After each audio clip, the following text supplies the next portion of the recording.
Hello students, so we were discussing 8051 microcontroller pin configuration. So the remaining pins I'll be discussing in this lecture. So in the last lecture I discussed till pin number 9, that is RST pin. So the next pin that I'm going to discuss is pin number 18 and pin number 19. As you can see, this is pin number 18 and pin number 19. So these are XTAL2 and XTAL1 pins. So these pins are connected to an external oscillator. There is an external oscillator that is connected to this pins, which is generally a quartz crystal oscillator. This oscillator is generally a quartz crystal oscillator which is connected to these pins, and they are used to provide an external clock frequency of 4 megahertz to 30 megahertz. The next pin is pin number 20, that is this pin. Pin number 20, that is GND ground. So pin number 20 is the ground pin of 8051 microcontroller. It represents 0 volt and is connected to the negative terminal of the power supply. The next pin is pin number 29, PSEN, this pin number 29. So this is the program store enable pin. Using this pin number 29, that is PSEN bar pin, whenever this pin is activated, external program memory can be read. So if an external program memory is connected to this 8051 microcontroller, then using this pin, the external program memory can be read. Next is pin number 30, that is ALE or PROG bar. So this pin number 30 is the address latch enable pin. This is the address latch enable pin. As I have told you, there are certain ports like port 0 and port 2. These lines are multiplex. They will work as data as well as address lines. So if we use an external ROM for storing the program, for suppose if we are using an external program memory that is connected to the 8051 microcontroller, and this external program memory will store the program. So using this ALE or PROG bar pin, external address can be separated from data, as these lines are multiplexed in this 8051 microcontroller. The next pin is pin number 31, this EA bar slash VPP.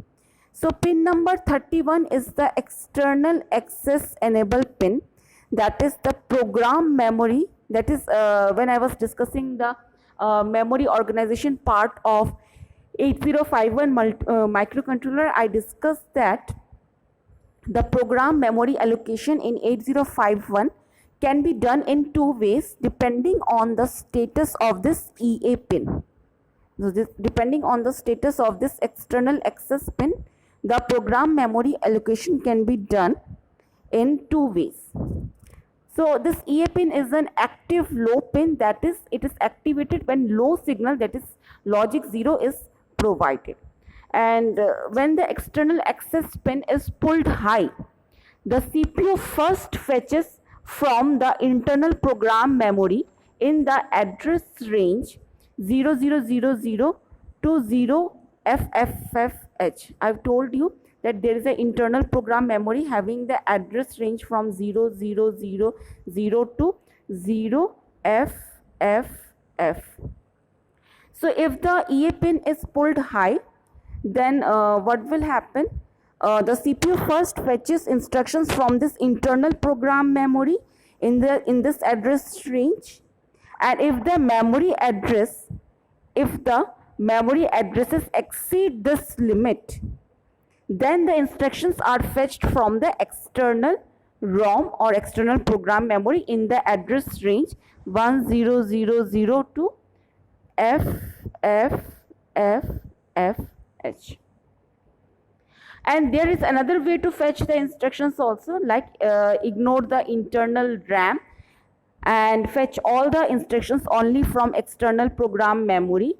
For this scenario, the EA pin, that is this EA pin must be connected to ground. In this case, the memory addresses of the external ROM will be from 0000 to FFFFH.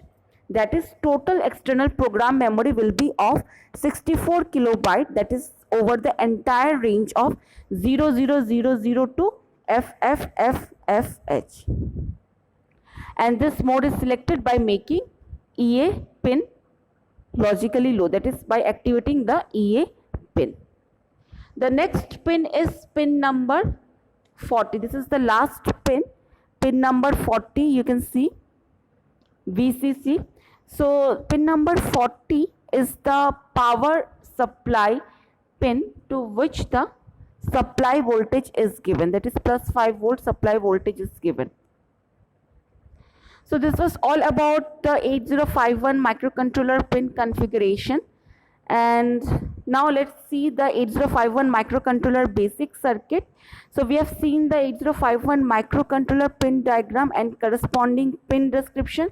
Now we will proceed to this basic circuit or schematic of this 8051 microcontroller. So this basic circuit of 8051 microcontroller is the minimal interface required for it to work.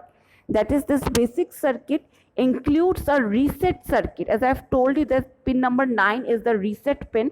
So there is a reset circuit which is connected to this pin number 9. A logic high on the reset pin for a minimum of 2 machine cycles will reset the 8051 microcontroller. So this reset circuit of 8051 microcontroller consists of capacitor, a resistor and a push button. So and this type of reset circuit provides a manual reset option. If you remove this push button, then the reset circuit becomes a power on reset circuit. So the next part of this basic part of 8051 microcontroller is the oscillator, which I told you that it is normally a quartz crystal oscillator, or the clock circuit. So these are XTAL2 and XTAL1 pin I've already discussed. So a quartz crystal oscillator is connected across this XTAL1 and XTAL2 pins, that is pin number 19 and 18.